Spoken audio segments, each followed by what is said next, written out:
Hi, my name is Rav. I'm a final year student studying finance at Aston University. I decided to study finance at Aston University because at A-levels I studied mathematics and business, and I felt finance was a great mix for me to use both of those subjects and use it as a degree. Also, the attractiveness of being able to work during my incorporated degree was a real attractive proposition.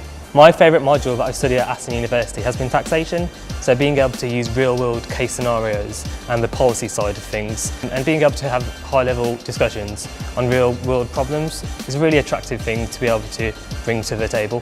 So what makes Aston stand out from the rest of the other universities? I think the array of opportunities available to students. So the Enactor Society is something I got associated with during my first year at the university. I went on to go and work in Ghana, Accra, as a junior business consultant as part of the ICS programme, and that again gave me some experience and some know-how to then apply that during my placement year at the Department of Health and Social Care. So these integrated work placements that the university offers you, I think it's levels ahead of other universities in this respect, and that's what made me choose Aston and is what's made this experience so great for me.